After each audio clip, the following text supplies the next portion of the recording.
Presiden Keseng United Democratic Party uba medba lingdo ha khat pratri ukala lingkot ula pedang buram ya sangut ki MLA berim ki balawan mepnia so shaka Keseng UDP pada keju kapor la primna ru ikathop kerteng jong ikirtong ki bani khon ki election arjar pulai ki bekenthop uba renik ton lingdo tongkhar namokurwat uba lambor malyang nanong krem uba proses ti saukmin mulai uba miral bonds im nanongpo uba shilang pale nasu tengah saipung Henry hakani kesengi UMLA berim kemulai wa proses ti saukmi umyo banyadan bentalang hakani kesengi nomor kidaw bom lakiar hayang sem. Laban kedaw hangne baswan penia so sekaseng UDP kini kisan ngur ki MLA berim kilapha ikisithi eno akam kum ki MLA hakaju hi kesengi.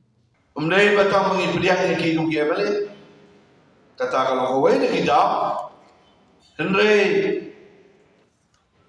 nilabo ia kena katarik bahkan don ke jelang jong kapati Badan pediang burang miyaki. Katanar kan bagi day. Kinaw may hikmat bagi MLA yung konsensi. Kajing pelong yang ini ke program. Kalong ba ngirsim no ya karay na kaliang kapati. Bad na kaliang yung kinikisan mo ki MLA. Ba kaladay kapori ni bangin niya sa kapan panmalay ng kapityo. Pagmana Mr. Kilas Wan, ia kapan resign kum kinong hikmat. Batang ako kenjat kenta. Bila yolat ban penbena ia kekerten joki. Bat ako kenjat kenta kajing penbena ia ke election kalau haga joko poa.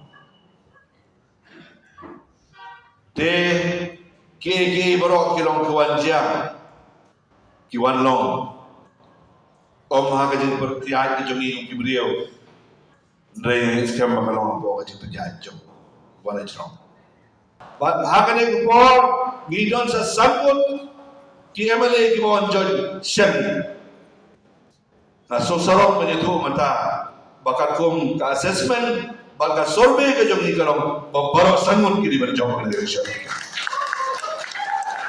Hat almut dan sebon ki sitting in the sea MLA ki bani kun ha kane election senior leader joko party jungi ki don lain ki don segi wi candidate kai bo jin kain jong ba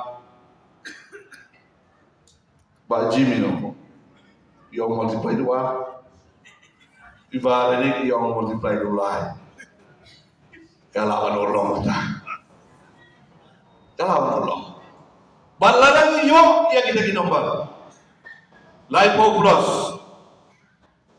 ni assure bangin pet perman pet bahar ya ki kam ki basate ki bere na kabanta cing angnot ki pai pa jong kestil ke jong